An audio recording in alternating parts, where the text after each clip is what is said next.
Кораблекрушение грузового судна «Механик Тарасов». Судно «Механик Тарасов», советский роллкер, был построен на верфи Холминг в Рауме, Финляндия.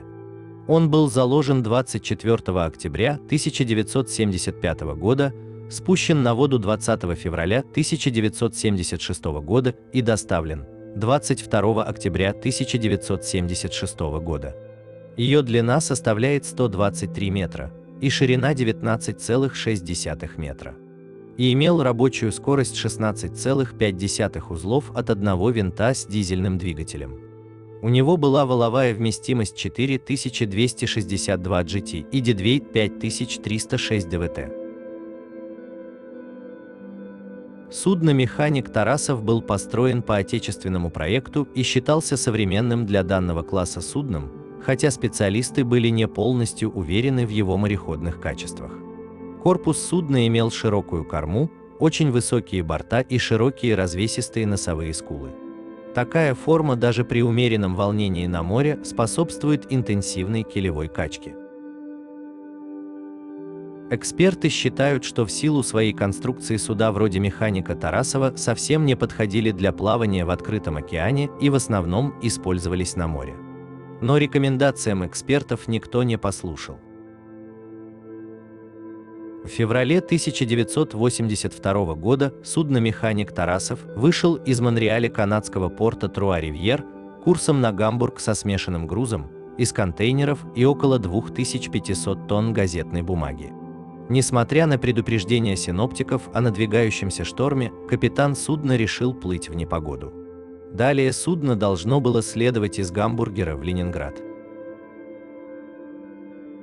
Во второй половине дня 15 февраля контейнеры перевернулись в сильном волнении и пробили балластный танк, в результате чего судно начало крениться. Первые тревожные вести с судна пришли в Балтийское морское пароходство. Сообщалось, что судно «Механик Тарасов» получил постоянный крен. В условиях сильнейшего шторма, бушевавшего над Атлантикой, это обстоятельство могло привести к серьезным осложнениям. Незамедлительно была создана комиссия по спасению теплохода. Ее председателем назначили заместителя начальника по безопасности мореплавания БМП Геннадия Чистова. Было высказано предположение, что крен возник в результате смещения груза. Капитан судна Анатолий Былкин принял решение заполнить забортной водой балластный танк с противоположной крену стороны. Время шло, насосы работали, но крен судна не уменьшался, а увеличивался. С большим запозданием было установлено, что сорвавшийся с креплений тяжелый контейнер пробил стенку балластной цистерны, и вода, закачиваемая в нее, выливалась в трюм, усугубляя ситуацию. Когда причина странного поведения теплохода была выяснена, капитан Былкин приказал включить помпу, чтобы откачать воду из трюма. Но намокшая бумага быстро забивала входные фильтры помпы, затрудняя процесс откачки воды. В это время огромные волны сбили две колонны трюмных вентиляторов, расположенных на носу судна. В палубе образовались две огромные дыры, куда с каждой новой волной стали заливаться сотни тонн воды. Ситуация становилась критической.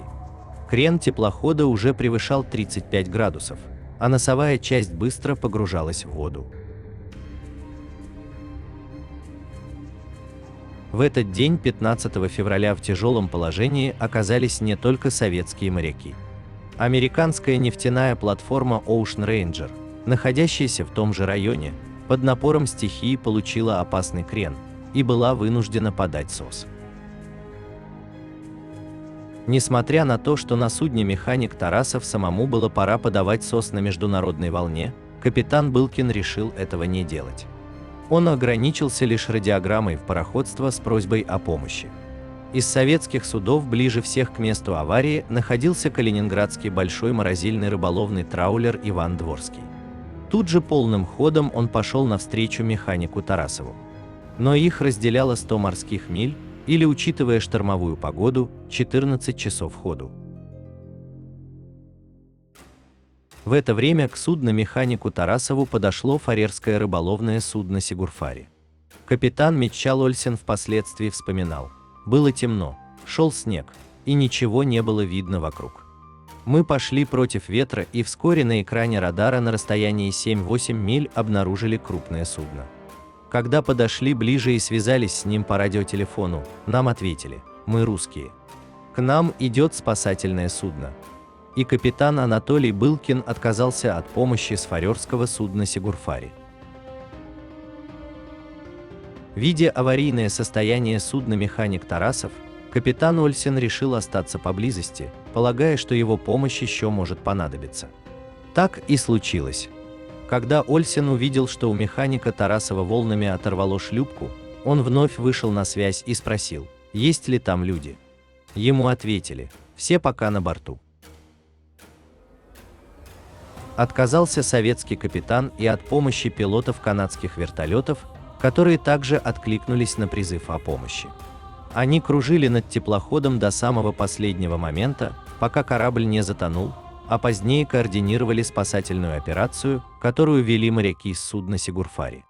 А вот сами летчики уже не могли оказать реальной помощи. Их спасательное оборудование позволяло проводить эвакуацию с борта, но не из штормового моря. В последний момент, когда судно вот-вот должно было уйти под воду, к нему подошел рыболовный траулер Иван Дворский, но оказать помощь он не смог. Ночью 16 февраля 1982 года механик Тарасов перевернулся и ушел под воду.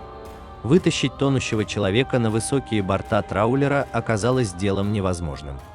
Моряки Ивана Дворского смогли поднять только одного человека, который потом умер от переохлаждения. Фарерцам же удалось поднять на борт 9 советских моряков. Их растирали спиртом, укутывали в теплую одежду. Но спасти удалось только 5. Остальные члены экипажа механика Тарасова погибли от переохлаждения. Особенно запомнилось капитану Сигурфари, что капитан продолжал говорить с мостика по радиотелефону в то время, когда судно уходило под воду. У нас не было магнитофона, чтобы записать его речь. Мы не знаем, что он говорил. С тех пор Ольсена мучает вопрос, что же передавал русский капитан перед смертью. Судно затонуло рано утром 16 февраля примерно в 240 милях, 390 километров, к востоку от Ньюфаундленда. Только 5 членов экипажа были спасены Сигурфари. Выживших перевели на ледокол канадской береговой охраны сэр Хамфри Гилберт. Сигурфари вместе с советским судном Иван Дворский обнаружили 21 тело экипажа механика Тарасова. Остальные 12 членов экипажа из 37 человек так и не были найдены, и поиск был прекращен 19 февраля. Мемориал морякам теплохода механик Тарасов находится на Серафимовском кладбище Санкт-Петербурга, трагически погибшим в Атлантическом океане 16 февраля 1982 года. Расследование причин кораблекрушения механика Тарасова привело к появлению множества вопросов о штормовых мореходных качествах новейших для того времени судов торгового флота, о правильности действий капитана Анатолия Былкина. Однако многочисленные дискуссии об утонувшем судне, в основном носившие технико-политический характер, привели к тому, что в заключении комиссии, расследовавшей факт гибели судна, были прописаны технические причины трагедии.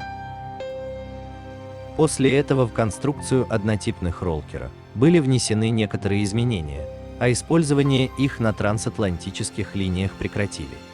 Однако споры о виновности или невиновности капитана продолжаются до сих пор. Указом Президиума Верховного Совета СССР от 11 мая 1982 года за проявленное мужество и самоотверженность при выполнении морского и международного долга. Во время спасания моряков советского теплохода механик Тарасов, капитан траулера Сигурфари Миччал Ольсен был награжден Орденом Дружбы Народов, а остальные 24 члена экипажа фарерского судна – медалью за спасение утопающих. Суда подобного типа, механик Евграфов, использовались только на европейских линиях. Капитан Анатолий Былкин решил поставить эксперимент по прохождению таких судов в Канаду. Он добился разрешения у руководства Балтийского морского пароходства на этот рейс и потерпел фиаско. Как впоследствии отмечал писатель Виктор Канецкий, в том, что Толбачек и Иван Дворский бросились на помощь механику Тарасову, было что-то символическое. Хотя мы всегда стараемся обойти рыбаков на почтительном расстоянии, я искренне убежден в том, что самые морские моряки – это рыбаки, написал Канецкий. Все это справедливо, но результат был нулевым.